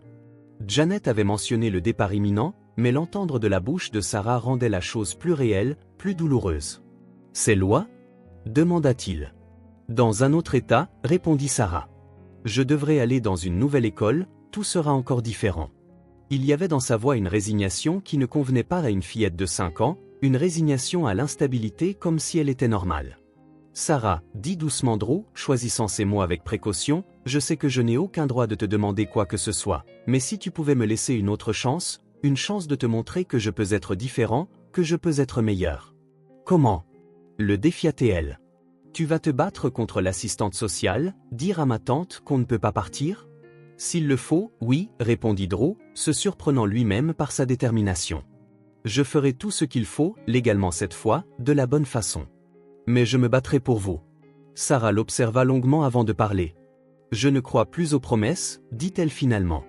Ces mots frappèrent Drew comme un coup physique. Comment une enfant si jeune pouvait-elle déjà avoir perdu quelque chose d'aussi fondamental que la foi dans les promesses? Je comprends, dit-il doucement. Alors je ne ferai pas de promesses. Je te le montrerai, chaque jour. Jusqu'à ce que tu partes. Je serai là. Et si tu pars, je saurai où tu es et je continuerai d'essayer. Pas parce que je l'ai promis, mais parce que je veux le faire. Un léger tremblement agita la lèvre inférieure de Sarah. Pendant un instant, il sembla qu'elle allait pleurer, mais elle se reprit aussitôt. « Comment ce sera ?» demanda-t-elle, une nouvelle vulnérabilité dans la voix. « Si on revient ?» Drew sentit une étincelle d'espoir dans cette question. « Honnêtement, je ne sais pas exactement. Je sais que je devrais apporter des changements, beaucoup apprendre, faire des erreurs, sans doute. Mais on trouvera comment faire, ensemble. Et si ma maman revient ?» La question resta suspendue entre eux, lourde de sens. Drew savait par Janet que l'état de sa mère était incertain, mais Sarah ignorait clairement toute l'ampleur de la situation. « Alors on sera très heureux qu'elle revienne, répondit-il franchement. Ta maman sera toujours ta maman, Sarah. Rien ne changera ça. Et toi ? Je serai toujours là, d'une manière ou d'une autre. Je continuerai d'être présent dans ta vie, si tu veux bien de moi. » Sarah parut réfléchir à ces mots, son regard dérivant vers le banc où Drew avait passé les 15 derniers jours à attendre. « Pourquoi tu n'as pas abandonné ?» demanda-t-elle. « Personne ne reste aussi longtemps. » Sa question allait droit au cœur de tout cela. Drew aurait pu donner beaucoup d'explications sur l'engagement, la responsabilité, la rédemption, mais une seule vérité comptait. Parce que quand vous êtes parti, j'ai compris que ma vie sans vous n'avait plus de sens. Cet appartement n'était pas un chez-moi sans les rires de Toby, sans tes dessins sur le frigo, sans toi qui courais m'accueillir quand je rentrais du travail. Sarah fit un petit pas vers lui, réduisant la distance entre eux. Tu es sûr que tu nous as vraiment manqué ? Plus que je n'ai jamais ressenti le manque de qui que ce soit ou de quoi que ce soit dans ma vie, répondit Drew. Et c'était la pure vérité. Un silence s'installa, non plus tendu, mais chargé de possibilités. Sarah détourna enfin les yeux de Drew et regarda vers le bâtiment du foyer. « Je dois rentrer, c'est bientôt l'heure du goûter. » Drew hocha la tête en essayant de dissimuler sa déception. Il aurait voulu plus de temps, plus de mots, plus de chances de reconstruire ce qu'il avait brisé. « Je comprends. Est-ce que je peux revenir demain ?» Sarah hésita un instant. « Toby te réclame » lâcha-t-elle finalement. Il ne parle pas vraiment, mais parfois, il regarde la porte comme s'il t'attendait. Drew sentit un nœud dans sa gorge. « Il me manque aussi. » Sarah fit un autre petit pas vers lui. Elle était désormais assez proche pour que Drew distingue les taches de rousseur sur son nez et les mèches rebelles de sa queue de cheval. « Si tu reviens demain, peut-être que je l'amènerai pour te voir. » Juste un moment. Drew eut l'impression de recevoir le plus précieux des cadeaux. « J'adorais ça, Sarah. Vraiment. » Elle hocha la tête, sans sourire, mais son regard s'était imperceptiblement adouci. « Ce n'est pas une promesse, avertit-elle. Juste un peut-être. » « Un peut-être me suffit, répondit Drew. Sarah se retourna pour partir, mais s'arrêta après quelques pas. « Le dessin que tu m'as donné, celui que je t'avais offert avant de partir, tu l'as mis dans un joli cadre. C'est l'un de mes trésors les plus précieux, dit simplement Drew. Elle sembla réfléchir à cela un moment. Merci pour les cadeaux et d'avoir attendu. Puis elle disparut, marchant rapidement vers le bâtiment, ses petits pas déterminés. Drew resta agenouillé sur l'herbe longtemps après qu'elle eut disparu à l'intérieur. Aucune garantie, aucune promesse. Le chemin à venir serait difficile, semé d'embûches légales, émotionnelles et pratiques. Mais pour la première fois en 15 jours en réalité, pour la première fois de sa vie d'adulte, Drew se sentit certain d'être sur la bonne voie. Une voie qu'il n'avait pas choisie, mais qu'il avait choisie lui. Une voie qui avait commencé cette nuit pluvieuse et l'avait mené jusqu'ici, à genoux dans la cour d'un foyer pour enfants, le cœur rempli d'un espoir qu'il n'avait jamais connu. La rencontre n'avait duré que quelques minutes, des mots simples échangés entre un homme et une fillette. Rien n'avait été promis, rien n'était garanti, mais pour Drew, c'était tout. C'était un commencement. Le lendemain de cette rencontre, Drew arriva au foyer plus tôt que d'habitude. Il apportait un petit panier de fruits frais et 2 livres pour enfants, choisis avec soin. Il s'assit sur le même banc, essayant de contenir l'anxiété dans sa poitrine. Sarah viendrait-elle ? Amènerait-elle Toby comme elle l'avait laissé entendre? La matinée passa lentement. Les enfants sortirent jouer comme d'habitude, mais Sarah ne faisait pas partie du groupe. Drew s'efforça de ne pas laisser paraître sa déception. Après tout, elle n'avait dit que peut-être. Ce n'était pas une promesse. Presque à l'heure du déjeuner, il l'aperçut enfin. Sarah se tenait sur le seuil du bâtiment, à demi cachée, l'observant à distance. Elle ne l'approcha pas ni ne lui fit signe, elle se contenta de l'observer. Leurs yeux se croisèrent, et il lui adressa un léger sourire. Au bout de quelques minutes, elle rentra à nouveau. Le troisième jour, elle réapparut, cette fois un peu plus proche, adossée à un arbre à une dizaine de mètres du banc. Drew lui adressa un signe de la main, qu'elle ne lui rendit pas, mais elle ne bougea pas non plus pour s'éloigner. « J'ai apporté des pommes, » dit Drew assez fort pour qu'elle l'entende, « ces petites pommes rouges que tu aimais bien. » Sarah ne répondit pas, mais il la vit jeter un bref coup d'œil au panier avant de le regarder à nouveau. « J'ai aussi un nouveau livre. » Il parle d'une petite fille qui découvre un dragon dans son jardin. « J'ai pensé que ça te plairait. » Aucune réaction verbale, mais Drew remarqua qu'elle fit un infime pas en avant. « Tu n'es pas obligé de t'approcher si tu ne veux pas, » continua-t-il. « Je peux le laisser à l'accueil comme les autres cadeaux. » Sarah hésita, jetant un coup d'œil au bâtiment, puis à Drew. « Je peux juste le regarder de plus près ?» demanda-t-elle finalement, d'une voix presque trop basse pour l'entendre à cette distance. « Bien sûr, » répondit Drew, luttant contre l'émotion qui montait en l'entendant parler. Elle s'approcha lentement, chaque pas semblant tester le sol. Quand elle fut à une distance qu'elle jugea sûre, elle s'arrêta. Drew ne tenta pas de combler cet écart. Il posa simplement le livre et la pomme brillante à côté de lui sur le banc. « Je serai encore là demain, » dit-il doucement. « À la même heure. » Sarah saisit rapidement le livre et la pomme, puis recula de quelques pas. « Toby dort, » expliqua-t-elle, comme pour s'excuser de ne pas l'avoir amené. « Il fait la sieste après le déjeuner. »« Ce n'est pas grave, » répondit Drew. « Peut-être un autre jour. » Elle hocha la tête, puis tourna les talons et rentra rapidement dans le bâtiment, le livre et la pomme à la main. Les jours suivants suivirent le même schéma. Chaque fois, Sarah apparaissait, restant un peu plus longtemps, s'approchant un peu plus près. Au 6e jour, elle s'assit à l'autre extrémité du banc, laissant un espace considérable entre eux. Au 7e jour, elle mangea l'une des poires que Drew avait apportées, attendant qu'il prenne la première bouchée pour être sûre. Au 8e jour, elle amena Toby. Le cœur de Drew manqua un battement en voyant Sarah sortir du bâtiment avec le bébé dans les bras. Il avait un peu grandi en ces quelques jours, son visage semblait plus rond, et il avait plus de cheveux, de douces boucles dorées qui formaient comme un halo. « Il te réclamait, » dit Sarah en s'approchant, même si tous deux savaient que Toby ne pouvait dire que quelques mots. C'était sa façon de dire qu'elle était prête à franchir cette étape. « Salut, bonhomme » salua doucement Drew en restant assis sur le banc pour ne pas les effrayer. « Tu as grandi, dis donc. » Toby le fixa avec curiosité, puis éclata soudain d'un large sourire, un grand rire de reconnaissance qui fit quelque chose dans la poitrine de Drew, quelque chose à la fois douloureux et guérisseur. « Il se souvient de toi, » remarqua Sarah, presque surprise. « Je ne l'ai jamais oublié, » répondit Drew, « ni toi non plus. » Au 10e jour, Sarah s'assit à côté de Drew sur le banc et le laissa prendre Toby dans ses bras. Le bébé babilla joyeusement, tirant sur la cravate de Drew avec ses petites mains curieuses. « Tu continues de venir tous les jours, » constata Sarah en les regardant. « Je l'avais dit. »« Même quand il pleut ?»« Même quand il pleut, » confirma Drew. « Je me mettais simplement à l'abri, sous le préau, là-bas. »« Pourquoi ?» insista-t-elle à nouveau, cette fois moins sur un ton d'accusation que de véritable curiosité. « Parce que vous comptez plus que tout pour moi. » Sarah ne répondit pas tout de suite, observant Toby qui, dans les bras de Drew, semblait parfaitement à l'aise, comme s'il ne l'avait jamais quitté. « Tu as parlé à l'assistante sociale pour qu'on n'aille pas chez ma tante ?» demanda-t-elle finalement. « Oui, » répondit Drew. « En fait, j'ai parlé à beaucoup de gens, y compris des avocats. J'essaie d'obtenir votre garde à tous les deux. » Ses yeux s'agrandirent légèrement. « C'est dur ?» « Oui, » admit-il. « Les choses importantes sont souvent difficiles.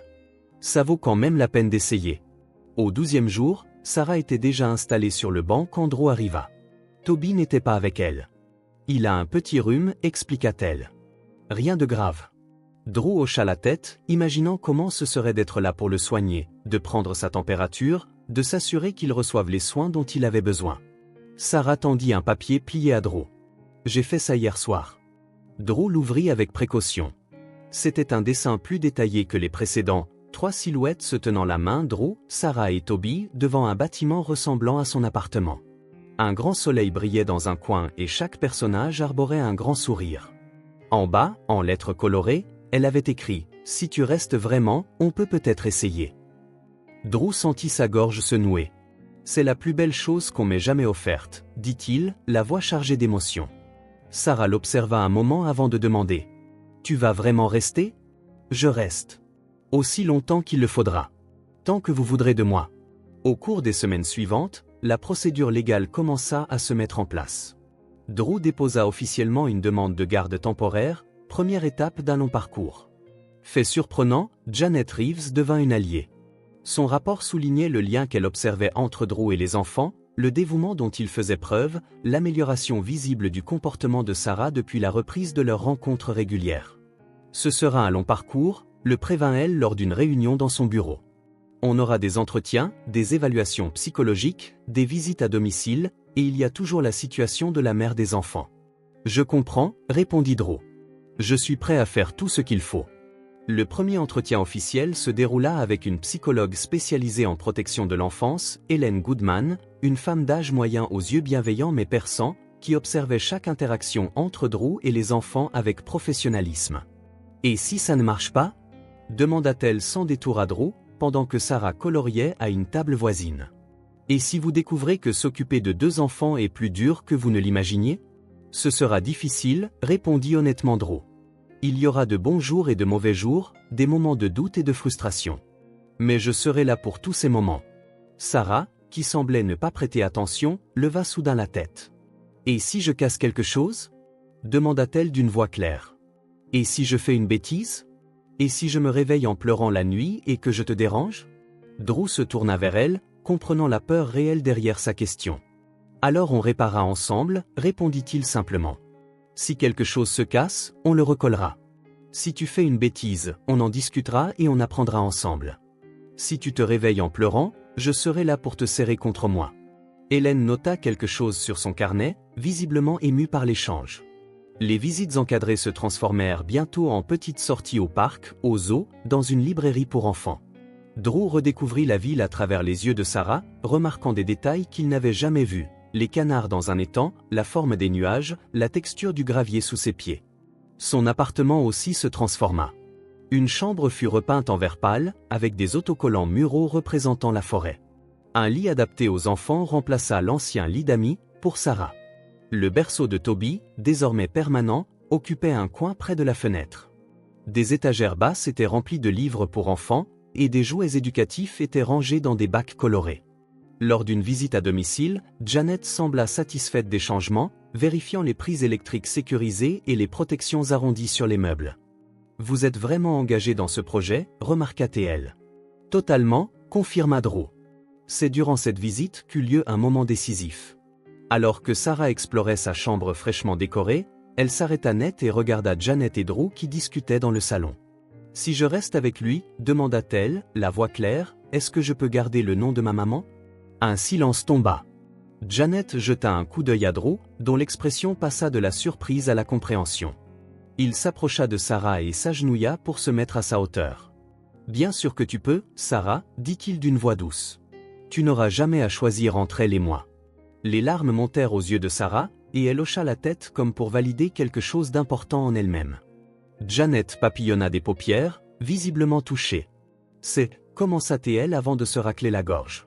C'est une preuve de compréhension rare, Monsieur Carter. » Mais Drew l'entendait à peine. Son attention était portée sur Sarah, qui fit un pas prudent vers lui. « Elle ne sera pas en colère si je t'aime bien aussi ?» chuchota-t-elle si bas que lui seul pouvait l'entendre. « Non, répondit-il avec certitude. Les mamans veulent que leurs enfants soient aimés et protégés. Elle serait heureuse de savoir qu'il y a quelqu'un d'autre pour vous aimer, toi et Toby. » Sarah acquiesça en silence, puis, dans un geste qui surprit totalement Drew, elle ouvrit les bras et le serra contre elle. C'était la première étreinte qu'elle initiait depuis leur retrouvaille. Elle fut brève, mais si pleine de sens. Elle ne visait pas à effacer le passé ou à remplacer qui que ce soit. Elle ouvrait plutôt un nouvel espace où de nouveaux liens pouvaient grandir, tout en honorant ce qui avait précédé. Elle bâtissait des ponts entre ce qui avait été perdu et ce qui pouvait encore être trouvé. Elle construisait une famille, non pas par le sang, mais par des choix quotidiens, une présence constante et un amour exprimé dans les petits et les grands gestes. Quand Sarah le relâcha, il y avait une lumière différente dans ses yeux, non plus seulement de la prudence ou de la peur, mais une lueur d'espoir. La reconstruction serait lente, parfois douloureuse, souvent incertaine, mais elle avait déjà commencé, brique après brique, jour après jour. Et pour Drew, chaque petite avancée tenait du miracle. La lettre officielle arriva un mardi ordinaire, sans avertissement préalable, dans une enveloppe portant le sceau du tribunal de la famille. Drew la regarda longuement avant de se décider à l'ouvrir. Ses mains tremblèrent légèrement en brisant le cachet.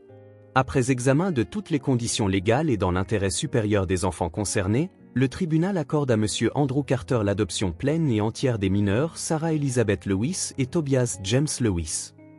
Les mots se brouillèrent sous ses yeux. 18 mois d'attente, d'audience, de visites encadrées, d'évaluation, d'espoir mêlé de désespoir.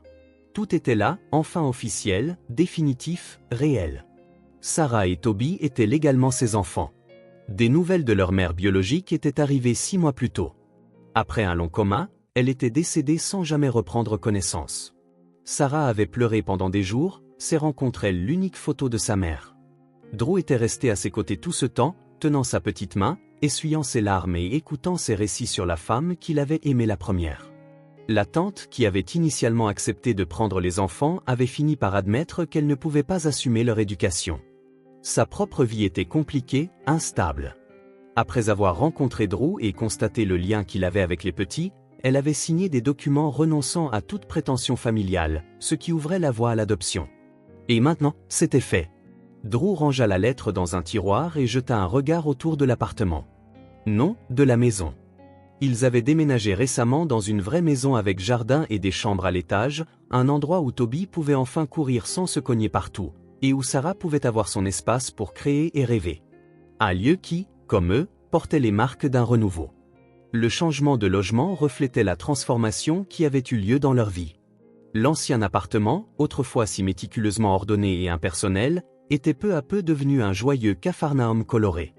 La nouvelle maison assumait pleinement ce tumulte comme faisant partie de sa personnalité. Sarah avait décoré sa chambre avec des dessins encadrés, les plus significatifs de leur parcours. Le premier dessin que Drew avait découvert froissé derrière le canapé, avec le mot « famille », était accroché en place d'honneur au-dessus de son lit. D'autres œuvres ornaient les murs du couloir, du salon et de la cuisine, un festival de couleurs et de formes racontant leur histoire.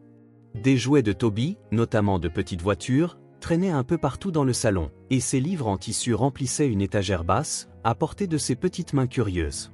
Sur le réfrigérateur, à côté des dessins de Sarah, des lettres magnétiques formaient de simples mots que Toby commençait à reconnaître. La maison débordait de bruit et de vie, imprégnée de la présence indéniable et irréversible de ses nouveaux habitants. Jetant un coup d'œil à l'horloge, Drew réalisa qu'il était l'heure d'aller chercher les enfants à l'école et à la garderie. Cette routine jadis si solitaire était désormais une chorégraphie complexe faite d'horaires, de rendez-vous et de petits rituels qui donnaient un rythme à leur journée. C'était épuisant, certes, mais il ne s'était jamais senti aussi vivant. Une fois garé devant l'école primaire, il aperçut Sarah qui l'attendait près du portail. Lorsqu'elle le vit, elle sourit et courut vers la voiture, son sac à dos ballottant sur ses épaules et un nouveau dessin à la main. Elle l'embrassa sans hésiter, sans la moindre prudence dans son affection. « Devine ce qui m'est arrivé aujourd'hui » demanda-t-elle en bouclant sa ceinture. « Quoi donc » ? Ma maîtresse a accroché mon dessin au mur de la classe. Elle a dit que c'était le plus beau qu'elle ait jamais vu. Drew sourit, fier pour de bon. « C'est génial, Sarah. Tu y as mis beaucoup de soin. C'est un dessin de notre maison, expliqua-t-elle en lui montrant son œuvre. Regarde, j'ai même dessiné la balançoire que tu as promis de construire. Drew rit, comprenant le petit rappel subtil. Ce week-end, promis. À la garderie, Toby les accueillit avec son énergie habituelle. Dès qu'il aperçut Drew, il laissa tomber le jouet qu'il tenait et courut vers lui en criant « Papa ! Papa !» avec cette joie pure dont seuls les tout-petits ont le secret. Drew le souleva dans ses bras, respirant son odeur de shampoing pour bébé et de biscuits. Toby se mit aussitôt à babiller, mélangeant mots et sons inventés pour raconter des histoires que lui seul comprenait parfaitement. Sur la route du retour, Drew jetait des coups d'œil dans le rétroviseur, observant ses deux enfants à l'arrière. Sarah montrait un livre d'images à Toby, désignant les animaux et énonçant patiemment leur nom comme une grande sœur consciente de ses responsabilités. Il y avait en elle une confiance nouvelle, un sentiment de sécurité qui grandissait chaque jour. Il décida d'attendre le dîner pour annoncer la nouvelle de l'adoption définitive. Pour l'instant, il voulait savourer ce moment ordinaire d'un bonheur extraordinaire. Le dimanche qui suivit se leva sous un ciel bleu et une brise légère, filtrant par les fenêtres ouvertes. Il était déjà plus de 8 heures quand Drew descendit, ayant vérifié que les 2 enfants dormaient encore. Le samedi soir, il se couchait généralement plus tard, ce qui rendait les dimanches matins plus paresseux. Drew sortit les ingrédients et commença à préparer la pâte à crêpes, pensant à leur petit rituel dominical. Tout en fouettant la pâte, il fredonnait distraitement un air que Sarah répétait pour un spectacle à l'école. « Ce n'est pas comme ça que va la chanson », fit une voix dans l'encadrement de la porte. Drew se tourna et vit Sarah, pieds nus, encore en pyjama, portant un Toby à moitié endormi sur sa hanche. Le petit garçon ricanait, amusé par la fausse note de Drew. « Bonjour, petite marmotte », répondit Drew en souriant. « Eh oui, je sais que je ne suis pas très doué pour chanter. » Sarah leva les yeux au ciel mais sourit, puis posa Toby sur sa chaise haute. « Fin », déclara Toby en tapotant la table de ses petites mains. « Les crêpes arrivent », promit Drew en versant la première louche de pâte dans la poêle chaude. Pendant que les crêpes cuisaient, Sarah alla chercher du jus dans le réfrigérateur. Elle passa devant une étagère où étaient disposées plusieurs photos dans des cadres colorés. Elle s'arrêta pour redresser l'une d'elles, tous 3 aux os, devant les éléphants, Toby et Drew tenant Sarah dans leurs bras, cette dernière tenant une glace qui fondait, tous rayonnant devant l'appareil. À côté, d'autres clichés racontaient l'histoire des derniers mois. Sarah portant Toby lors de son premier anniversaire, avec Drew, un instantané de Drew lisant une histoire du soir, un enfant de chaque côté, leur bonhomme de neige en hiver, Sarah fière de montrer sa première dent tombée. La maison était désormais remplie de ces preuves tangibles d'une vie partagée, de moments préservés, d'une histoire qui s'écrivait au jour le jour. « Tu sais quel est le meilleur jour de la semaine ?» demanda Sarah en s'asseyant à table. « Dimanche ?» hasarda Drew en posant une assiette de crêpes devant elle. « Oui, parce qu'on est ensemble toute la journée. » Drew sentit ce serrement familier dans sa poitrine, non pas de tristesse ou d'angoisse, mais une joie si complète qu'elle en devenait presque douloureuse. Après le petit déjeuner, le soleil déjà haut, Drew proposa d'aller dans le jardin. Pendant que Sarah aidait Toby à enfiler ses chaussures, Drew rassembla des draps et des coussins. « On va construire une cabane ?» demanda Sarah, les yeux pétillants. « La meilleure cabane du monde », confirma Drew. Ensemble, ils transformèrent un coin du jardin en fort improvisé. Drew tendit des cordes entre 2 arbres et un poteau à linge, puis y accrocha des draps pour former un toit. Avec son sens artistique naturel, Sarah se chargea de la décoration. « On a besoin de lumière », déclara-t-elle, courant à l'intérieur pour revenir avec une boîte de guirlandes colorées qu'ils avaient utilisées à Noël. La magie opéra lorsqu'ils eurent terminé. Le fort éclairé par les guirlandes, rempli de coussins moelleux et d'une couverture douillette sur le sol, avait l'air tout droit sorti d'un conte de fées. Toby s'y engouffra le premier, riant chaque fois qu'une lumière colorée se reflétait sur son visage. Sarah le suivit, arrangeant les coussins pour créer un nid confortable où ils s'installèrent tous les 2.